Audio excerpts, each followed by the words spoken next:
Yine söylüyorum, kazanacaksınız. Kazanmak için uğraşacaksınız. Ama netice ne olursa olsun, siz benim gönlümde hep kazandınız, hep şampiyonsunuz. Ve öyle kalacaksınız. Allah yardımcınız olsun! Merhaba and welcome to the very first episode of Behind the Fans. I'm your host Samet and we are bringing you a somewhat different, extra format in addition to our weekly main series on the Lion's Den, a Galatasaray podcast. The Behind the Fence episode will be more interview based with different Galatasaray supporters from all around the world. And today we have an amazing super fan from Toronto, Canada, John. Hello, John. Welcome. Thank you, Samet. Thank you for having me. Looking forward to speaking with you as always. Should be a good time. So, you know a bit how it will go today. I've told you about it. You're the very first appearance in this series. Amazing. I'm honored. Well, let's start right away. Why don't you tell us a bit about yourself? What's your name? How old are you? Where are you from? Absolutely. Well, my name is John. I'm from Toronto, Canada. I'm 26 years old. I've been supporting Galatasaray for pretty much as long as I can remember. It wasn't easy getting here. I come from a pretty big Fenerli family. I'm an outcast in my family, so that was interesting growing up.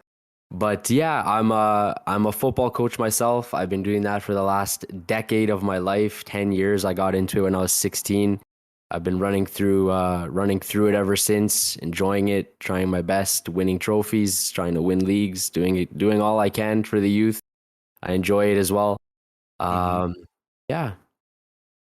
So, you mentioned something about coming from a big Fenerli family. Yes. Unfortunately.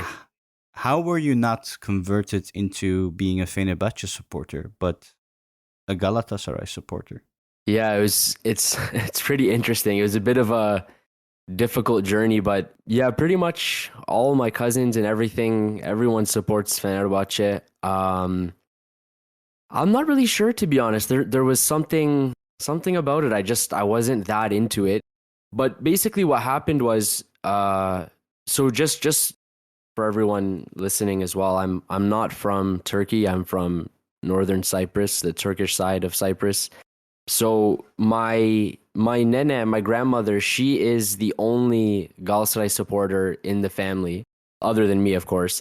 But she got it from her father. So my great grandfather, he supported Galatasaray because there's a club in Cyprus called Çetinkaya. It's the most successful club there in the Cypriot league, and he was I'm not sure what the year was, but he was a goalkeeper for the club, and the club's colors are red and yellow.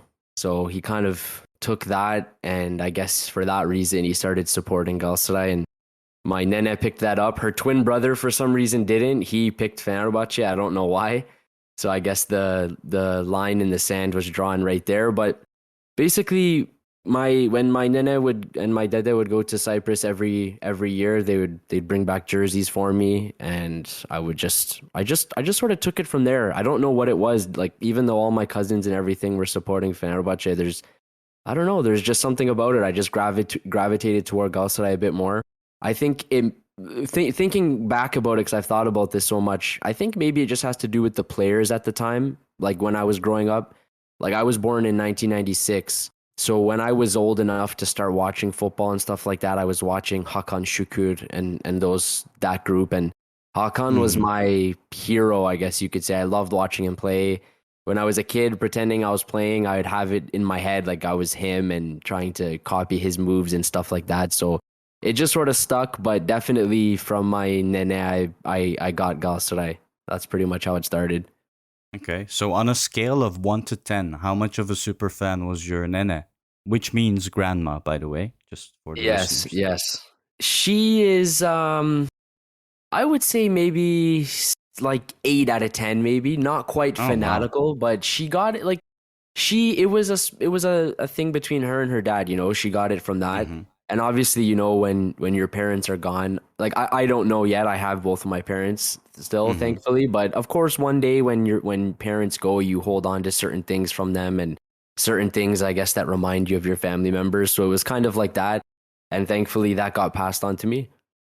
So, was it your grandma that came from Cyprus to Toronto, Canada?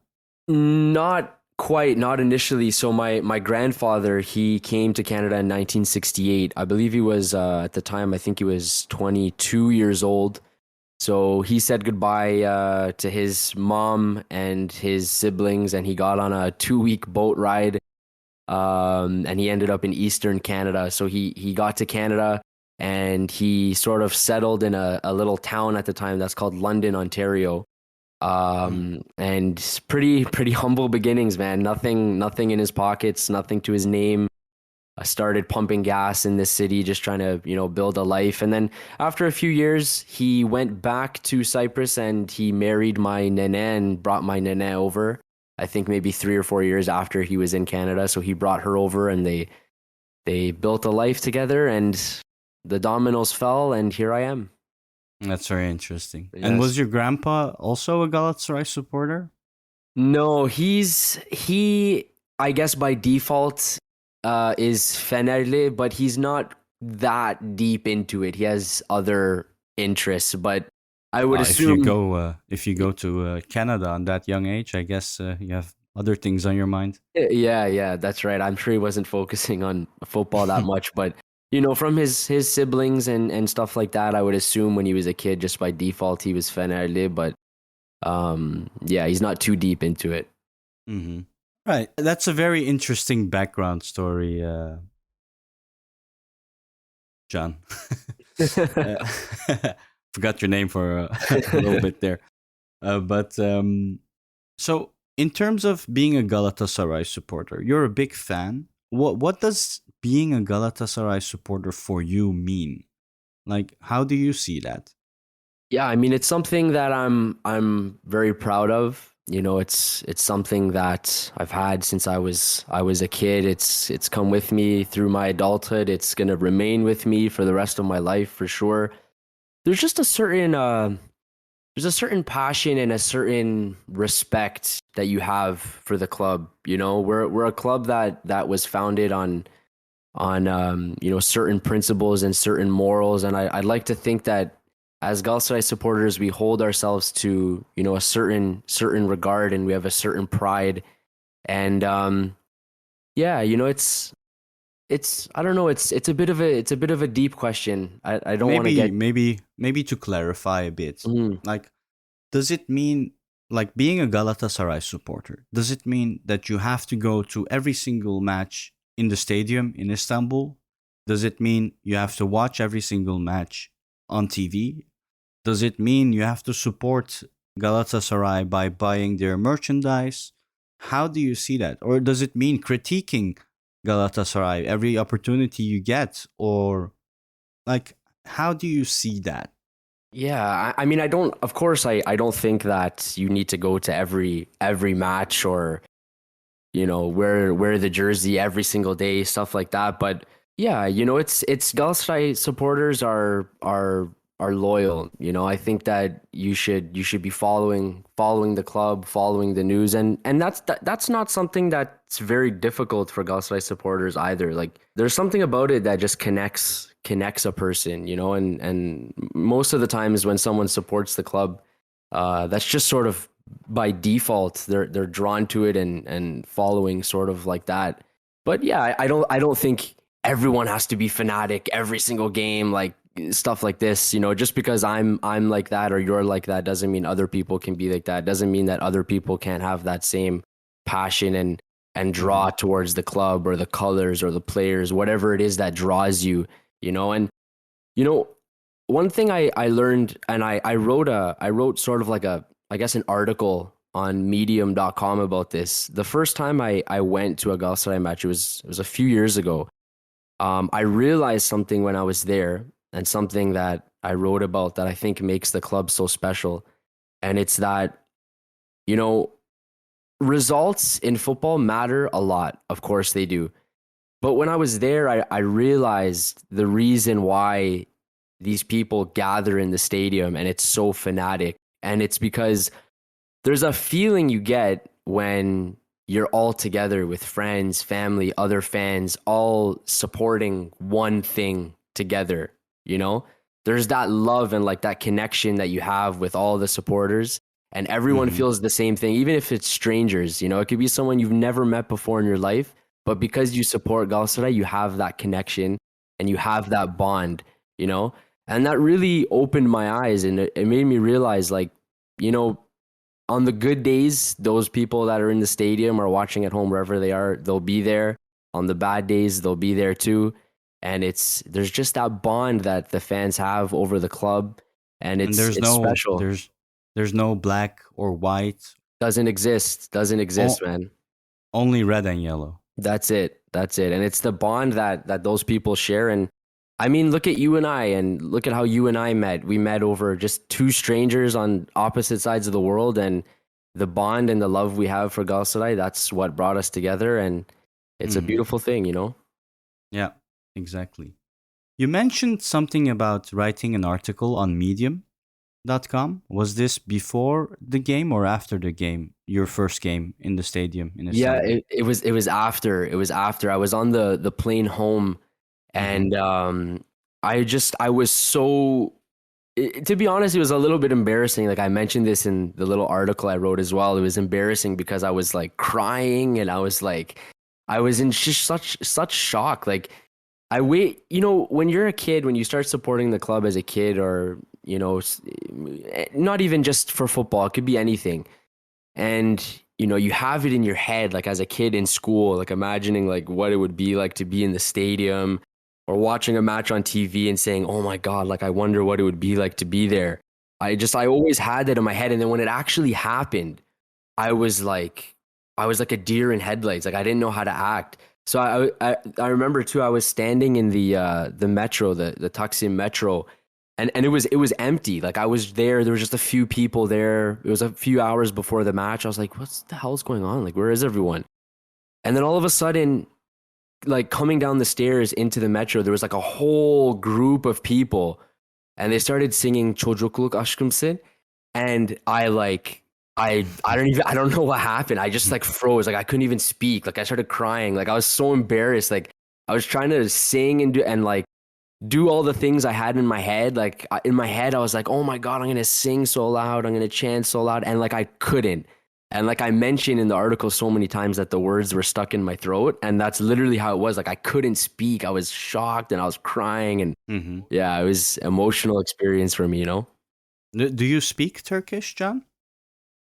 I sort of do. I can read in Turkish pretty well. My writing is pretty good, but we mostly speak English at home. So my Turkish speaking isn't very good. And also You do know all the Galatasaray chants. Yeah, songs and chants. Yeah, I've burned that into my own brain, definitely. That's But nice. yeah, I mean, it's a little bit different. The way that we speak in Cyprus, there's some differences. It's a little bit different, but it's the same for the most part. But speaking, I'm not so strong, but understanding and reading and writing stuff, I'm not too bad. Yeah. I'm also curious again about the Medium.com article. Sure. What did you write there? Yeah, I was just the beginning part of it. I can link it to you afterwards if you're interested in reading it. Maybe we'll post it on Lions Den Twitter for anyone else that wants to read it. But I was just I'd be interested. yeah, for sure. I mean, at the beginning of it, I was just I was writing about how I felt about going to the match and how I felt after the match and things like that. But then the second half of it, I talk about how I realized, you know, what I was saying, like that connection that people have. And I mentioned in the article as well, like, it really struck me because I'm thinking about all this on the plane ride home, by the way, from Turkey back to Canada. But it realized, it clicked in my head that one of the earliest memories I have of Galatasaray is winning the UEFA Cup in 2000. And I write about what I remember, and I remember, so we were at my nene and dede's house watching it, And my dad was sitting on the couch. My dad was sitting on the couch. I was sitting on the floor up against the couch, and I was watching the match. And like my nene was pacing around the house and pacing around the kitchen, like she couldn't even watch. But I didn't understand. I was only like 5 years old at the time. I didn't How understand. old was she at the time? Probably in her 50s, maybe. Mm-hmm. Yeah, maybe in her 50s. But I didn't understand. Like my dad was yelling at the TV. My dad was yelling at the TV. My nene was like pacing around. Everyone was so nervous and I didn't understand. But I knew it was important by the way everyone was acting. And then when we had won, I remember like I was running around the living room. Like my dad and dad were like swinging me around and stuff. And it felt so good. But I didn't know why. Like I didn't even really know what Galatasaray was at that age. Like I didn't understand. But I understand now. After I went to those matches, I understand now why I felt that way. And it's the feeling you get when you're surrounded by people that are cheering for the same thing. It's the togetherness, you know?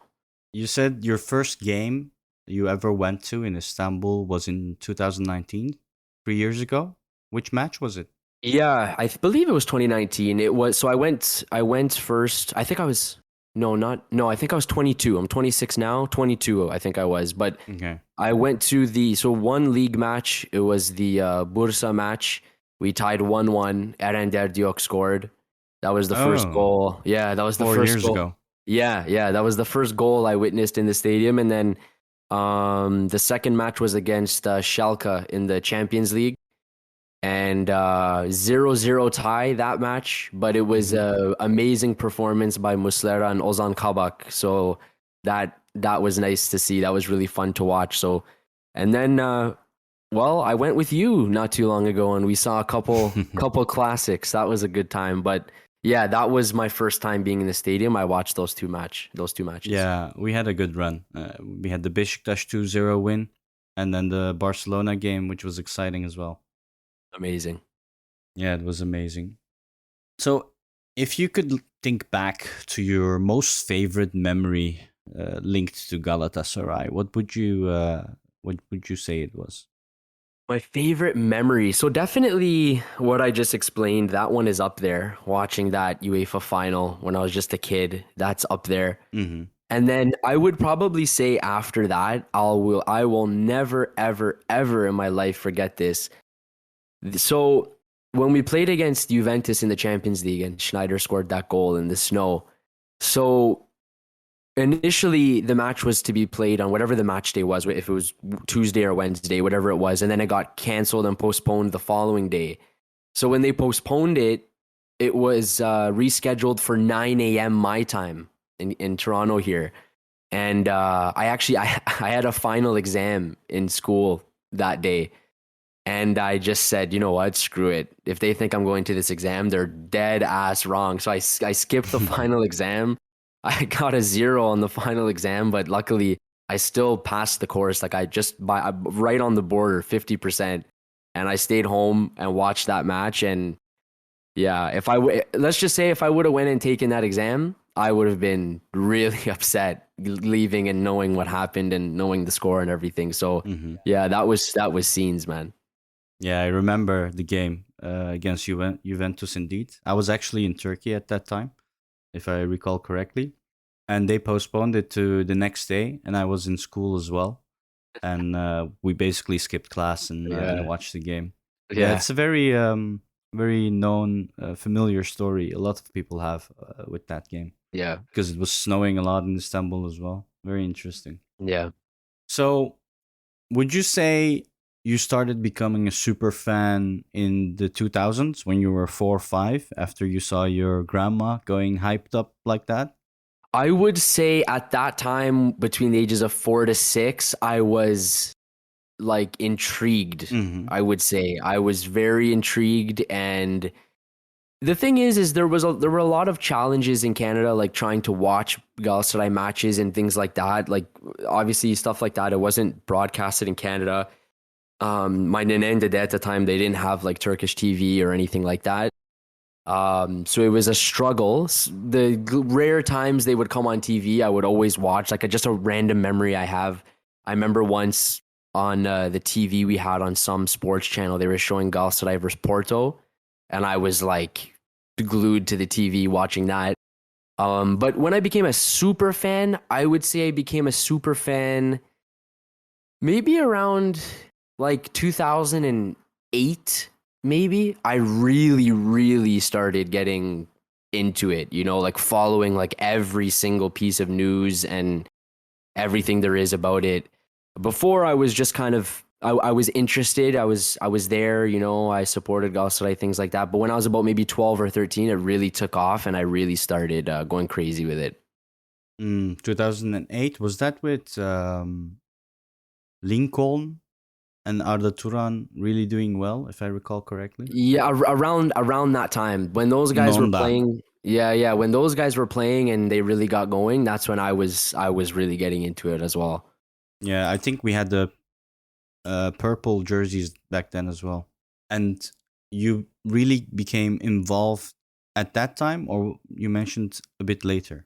Yeah, around that time, like when I was in 2008, I was like 12 or 13, I believe. So it was around that time where I started sort of amping it up and getting more invested in it. And then I would say around then I started becoming a super fan. But when I got even older, like I don't know, 15, 16, it was like, yeah, forgettable. After that point, I was just, that was it for me. Consider me a fanatic after that point. Yeah. So another question I have is, if you could have a coffee or dinner with any Galatasaray figure, who would you choose? Well, definitely, if I was gonna sit and discuss, have a tea with anyone, it would have to be Fatih Terim. Fatih Terim is pretty much one of my idols, I would say. Like, I started coaching football to begin with, mostly because of him. He was a big inspiration for me. I would sit with him and, oh my God, I wouldn't shut up. I would ask about players. I would ask about, how it is at the club, and I would ask about coaching and things I can improve on and try to learn as much as I can for him. Like, I know these days he's not exactly, I don't know how to put it, he's not exactly looked too well upon, I guess you can say, after the last run and stuff he had. But, it doesn't matter what he does for the rest of his life. It doesn't matter, because he's already written history. He's already gone down as the best coach that there ever was, probably that there ever will be in Turkey. And I'd love to sit down with him. You mentioned you would ask him about coaching. Does that mean that you coach yourself, John?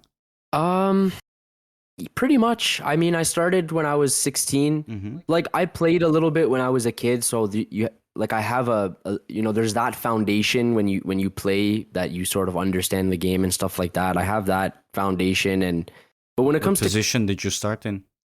I was playing right back for a while, and I could play midfield as well. But I was never really very fast. Like, I could never be that good of an attacker, but I was very, calm and composed, and I was good with the ball on my feet. So I played midfield after a while. But, in terms of coaching, I just sort of learned as I went. Like, I started when I was 16, just doing like grassroots coaching younger kids with no experience at all. And then from there, I gained more certifications, and then I started coaching competitive teams. And so now I at the moment I coach a U15 team in my province, Ontario here, a competitive team. We play at a pretty high level, not the highest level we have here, but one of the higher levels. I've coached I had another team as well that we started. I think we started when they were U9 or U10, and we went till they were U18. So I had a lot of success with that team, a lot of trophies, a lot of tournament wins, but pretty much just learning as I go, learning on the job, like I have a lot of football knowledge just from watching football every hour of every day when I was a kid, playing football and things like that. But coaching is a different story. It's a different beast. So I pretty much didn't learn from anyone in particular. I just did it myself. But Fatih Terim was he was my blueprint that I wanted to copy so bad and act like him and be like him, Did you have to get a lot of licenses to coach a U15 team that you mentioned? you have to get a lot of different licenses to and like certifications to coach at higher levels. Like I could coach a U15 team at a lower level and not have as many certifications. But Canada is, when it comes to the footballing world, Canada is really, really behind. And unfortunately, a lot of the money that we have for youth sports here gets dumped into ice hockey. So football kind of gets, put on the back burner a little bit. With the Canadian national team coming around now and going to the World Cup and things like that, I think Canada soccer is taking things a bit more serious. So hopefully we can improve, infrastructure here and get some more, better quality coaches and things like that. But pretty much coming up, hockey is on the forefront. So in that regard, I wish I was in a European country. I think I'd be a lot more successful as a coach. It's not the easiest thing here. Yeah, with Canada coming up like that, and like Alfonso Davies is Canadian, right? Does he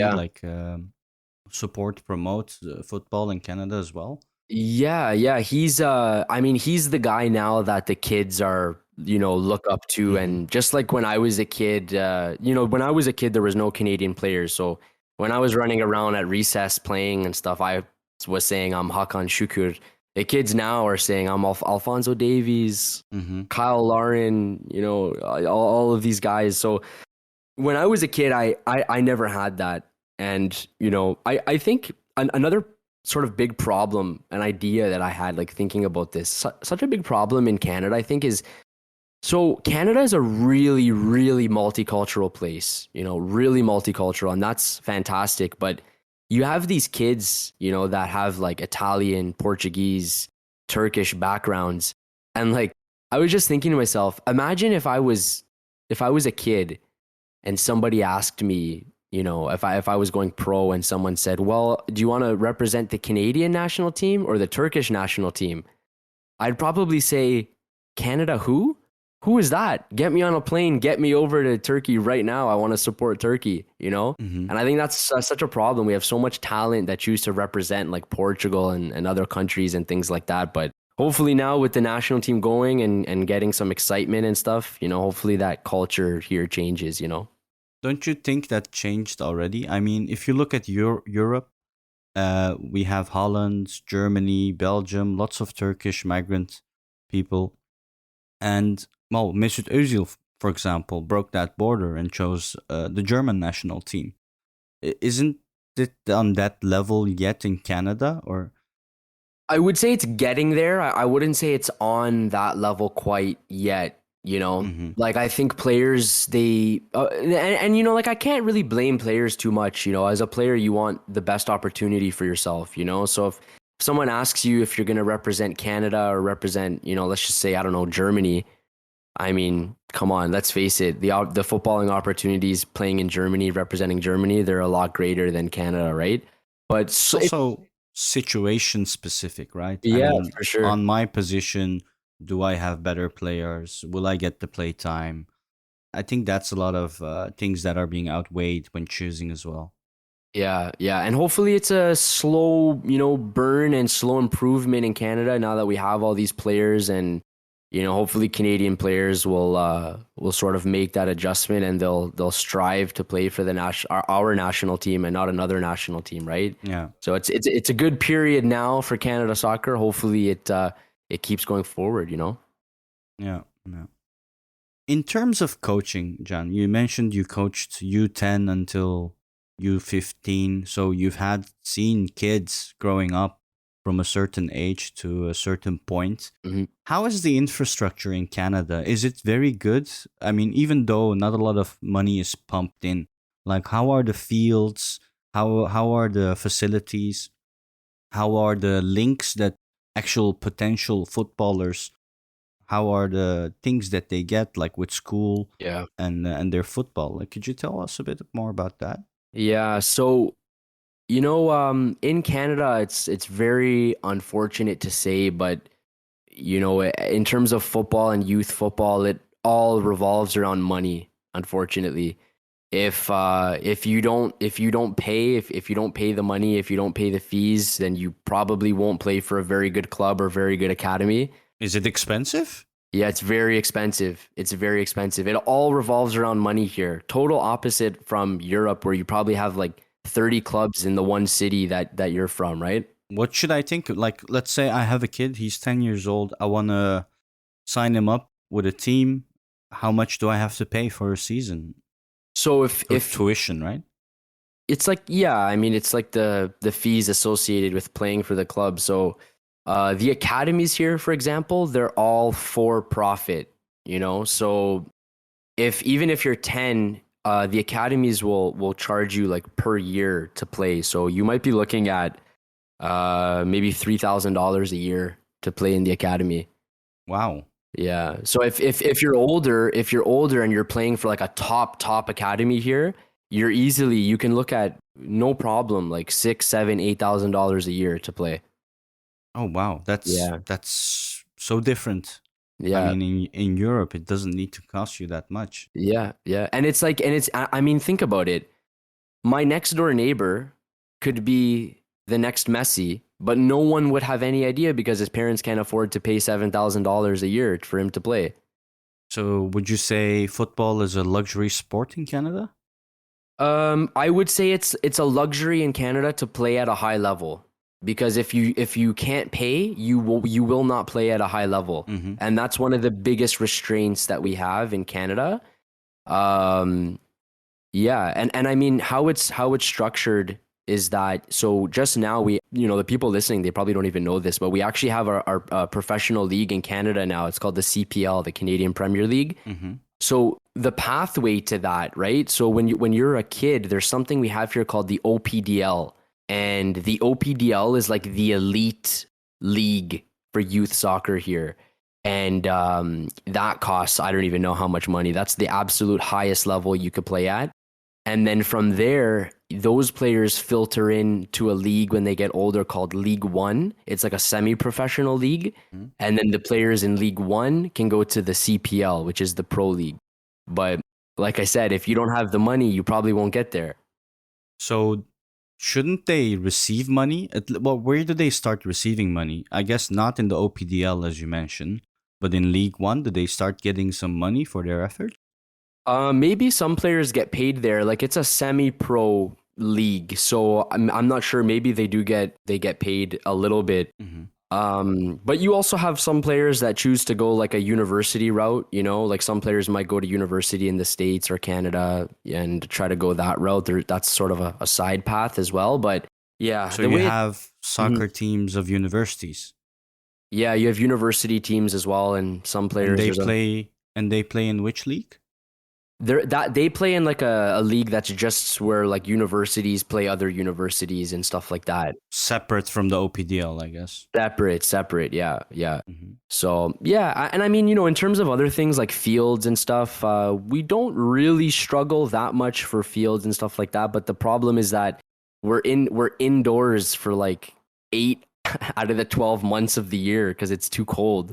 So indoor facilities are okay, but they're a little bit expensive again, which is probably another reason why players have to pay so much for the clubs and everything to afford these facilities. But in the summer outside, it's not bad.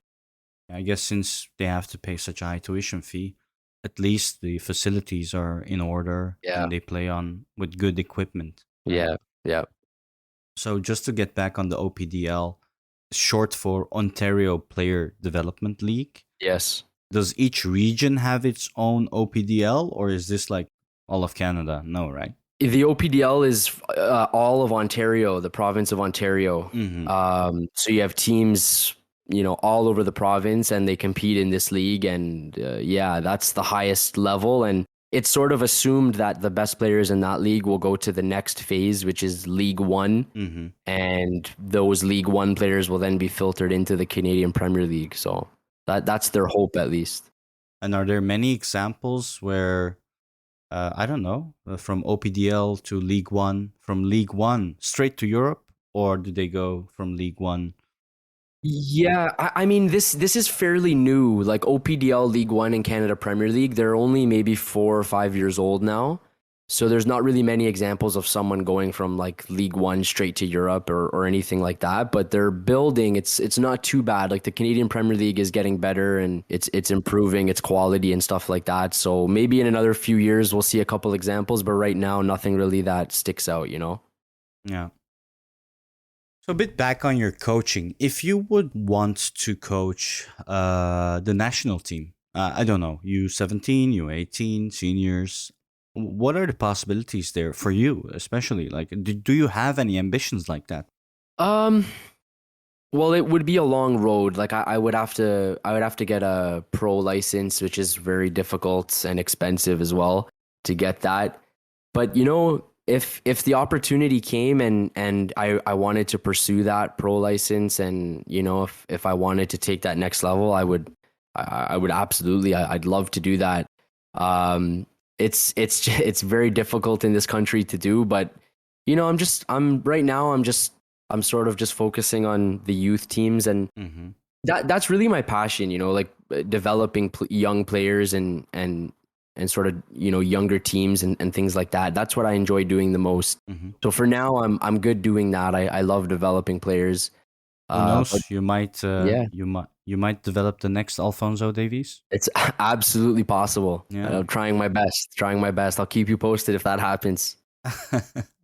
If you would get an offer from Galatasaray to come and train the U16s, would you take up on that? It means a whole life-changing decision, obviously, but I would pack my bags right this second, quit my full-time job, leave all my family members behind, and run there myself. I would run there to do that. It would be an absolute dream come true. And actually, there was I couldn't end up doing it. The timing, it wasn't right for me. But a few years ago, there was a coaching course that I wanted to do in Istanbul.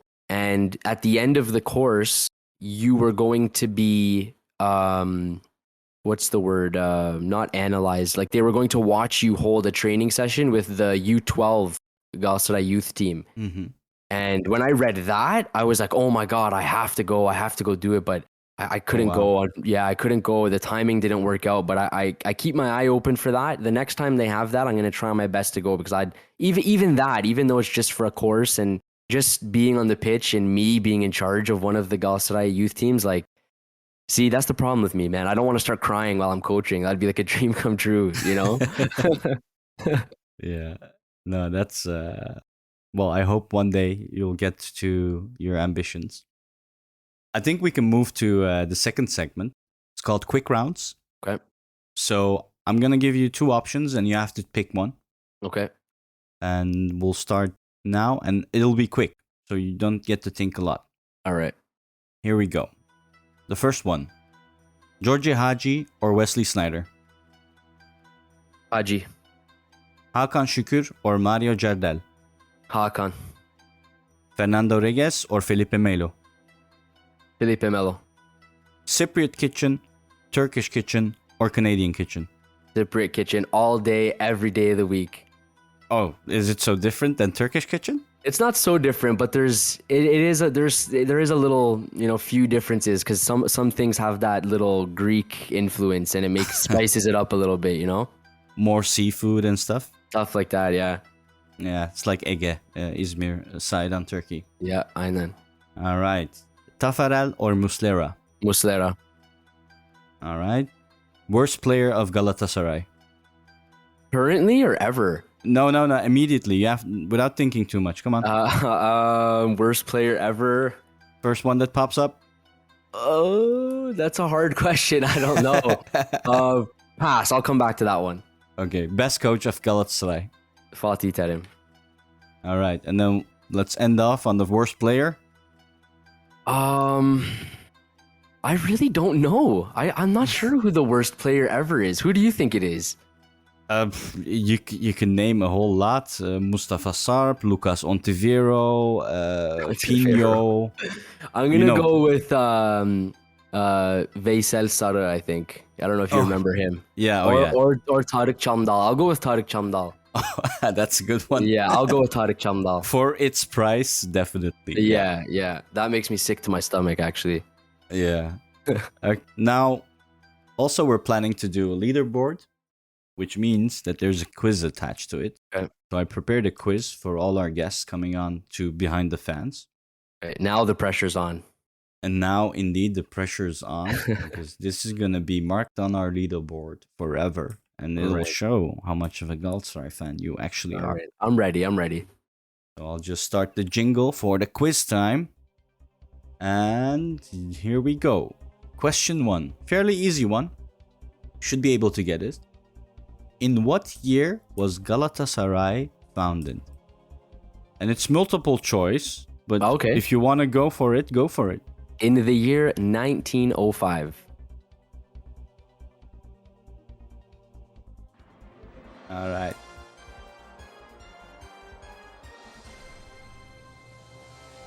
I told you it's an easy one. Second question.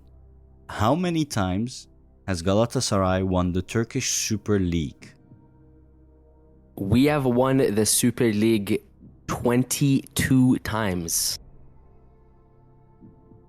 I didn't even give you the multiple choice answers, but that's Okay, correct. I'll let you know if I need the options, okay? Sure. So, question number 3. Who is the top scorer in Galatasaray history? I have multiple choice answers if you want them. Well, I'm going to say one of my heroes, Hakan Şükür.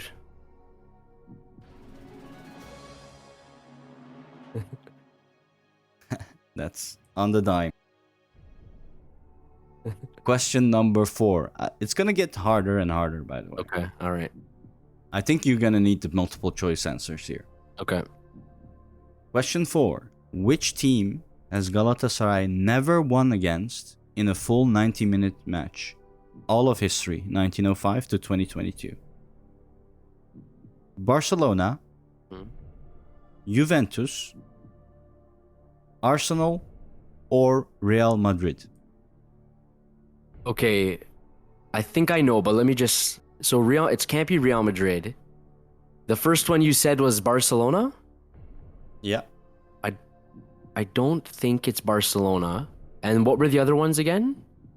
Juventus or Arsenal? Okay, so here's the thing. So the answer is Arsenal, but there was a preseason tournament, I think in 2013, where we beat them. So I don't know if that counts. So, Arsenal is correct. It would be stupid to say we never won against Arsenal, but it was a bit of a trick question. We never won against in a full 90-minute game. Barcelona, Juventus, and Real Madrid, we have won. Well, you just mentioned Juventus with the cancellation, and then we won the next day. Barca, we won as well. And Real Madrid, well, the 3-2, where we almost went through, beating them. Yeah. Arsenal, we won, obviously, in the year 2000 for the UEFA Cup. Yeah. Where your Nene was joyful and happy. But not in full time. Not in full time. And Yeah. I think, again, very good. I don't think you have any wrong answers till now, so... All right, I'm on a streak. Give them to me while I'm hot. Let's go. I'm on a roll. I might have to make them more difficult for the next guests. Question number 5. Who is the most expensive transfer in the history of Galatasaray? Is it Mbaye Diagne, Wesley Sneijder, Elano Blumer, or Mario Jardel? Mario Jardel. Good streak. Good Surely. streak. Has to be. Okay. Now, linked to that question, number 6. How many million euros was Mario Jardel as the most expensive transfer in the history of Galatasaray? 13 million euros, 15.5, 19 million euros, or 17.05 million euros? I think 19 is too high. I'm not sure. I think it's between 15 and 17. 15 and a half versus Okay, I'll go with 17. You're Wrong? just hilarious. No, it's good. That's the right one? Yeah. That's good. Oh my god, I can't be beat, man. Let's go. This is not good. All right, question number 7. What date did Muslera come to Galatasaray? Was it January 2011, January 2012, August 2012, or August 2011? So, I know this because I just watched the Muslera interview and they reminded me in that. So I believe it was August 2011. Yeah, that's correct as well.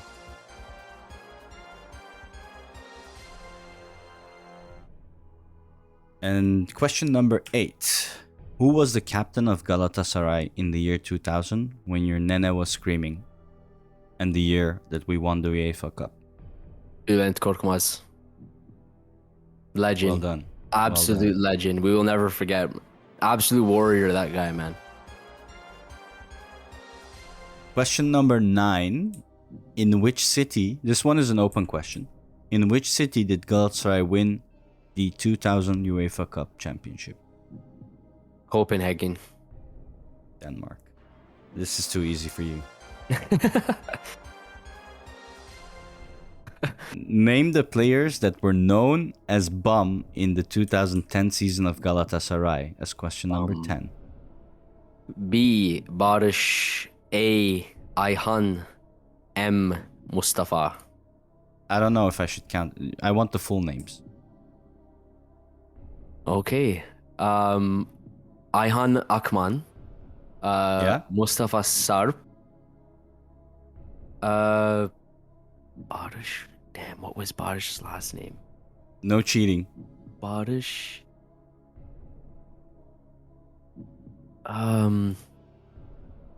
Not Öztürk. What was his name? Was it Öztürk? No. No. I'm not sure. I can't remember. I don't know if I'm counting this one. Because you I have... can't remember his last name now. Are you sure it's not Öztürk? It's Uzbek. Oh my god! Okay, I need at It's least fine. half a point for that, at least. Now you're getting it. 9.5 points. Okay. Well, actually, I have 2 more bonus questions. Oh, bonus. Okay. Yeah. And name 3 of our top league goal scorers in the last 6 seasons. Oh, that's hard. Like, I have to name 6 of them? No, just 3. I have And to name you can go 3? out of the last 6 seasons. Oh, that's hard. Damn, you got me with this one. Last season, was it Kerem last season? Or Falcao? Are we talking about current season? No, like last season. 2020, 2021? Yeah, Kerem, surely, no? Or Falcao, No. maybe. Kerem is correct. Kerem is correct. Okay. 2 more. Kerem. So, and then I have to go the year before, right? The year before that. Yeah, you can go even 5 years back if you want. Okay, the year before that. Was that with Gomis? Okay, Gomis was one of them, like 100%. Yeah. I don't know. The that's years are. I'm all messed up with the years. It has to be Gomis, and then I mean I could go any year. I'll say Burak has to be one of them. No, I think we are not going that far back, so you're not getting the bonus. not that much. Okay, So you're not getting this point. okay, I have a That's second fine. bonus question. okay. This one is too easy as well. I need to fix this up. Name 4 people that wore the number 10 jersey at Galatasaray. That's easy, man. You don't have any other bonus questions for that? No, I think I might rework the questions for the next guest. Okay. Do you still want me to answer it? Oh, yeah. Haji, Schneider. I'm gonna throw a little curveball. Felipe Melo, when he first came, was number 10. Mm-hmm. And who can I spice up the last one with? We need someone interesting. Who's an interesting 10? There's a lot of easy ones, but let me give an obscure one for the people listening, just so I can flex on everyone. I don't know. I'll just say Arda. Yeah, I'll say Arda. that's 4. That's good. I mean, we had Lincoln Lincoln, as yeah. well. Listen, when you started becoming a super fan, I think. Yeah. Well, that's 9.5 points, I guess, for you, John. Let's go. And that actually rounds up today's Behind the Fans podcast. Is there anything you want to promote, plug, or, I mean, you can also be anonymous if you want. No, I mean, not much I want to plug. Just if you're listening, keep listening to Lions Den, keep supporting Lions Den. Lots of good content coming in the summer as well when the season's over. Stay tuned to the Lions Den, man. All right. Well, with that said, maybe one last question. Sure. It's gonna be a tradition. Okay. Are you a front wiper or a back wiper? So do you so first of all, I don't know, do you want to briefly explain what you mean by that, just in case someone's So- wondering? When you're on the toilet and you grab the toilet paper, how do you wipe? Do you wipe it with your hand going to your back, wiping upwards or downwards? Yeah. Or do you take the toilet paper and go between your legs and wipe it like that? I do it from like upwards, like behind and upwards. And I'm afraid if someone does it a different way, I don't know. I don't know what to tell you, especially going in between the legs. That's very strange. You'll be surprised as to how many people actually do that. So you're the back wipe club. Well, all the other guests that are on, I can't wait to hear what they have to say about that. Yeah, I'm taking notes. I'm gonna do a big summary of who's doing what. Big Okay. survey. Have to understand how the front wipers do it because Yeah. between the legs, like, where does it go? We have to get to the bottom of this, definitely. Does it touch the toilet seat? Does it touch your genitals? Yeah, give us the details, please. There's so many questions. I'm bound to find out who the front wipers are and explain us more about this. Amazing. All right, John, thank you very much for joining the podcast, taking the time, and giving us all your insights on Canadian football, your stories of Galatasaray, and how you became a fan. With that said, it's a wrap, and I thank you all for listening. And don't forget to follow us at The Lions Den GS on Twitter. We're also on Instagram, Facebook, and our other social medias. And if you want to join for a Behind the Fans, feel free to email us or drop us a DM on Twitter. Have a good day, y'all.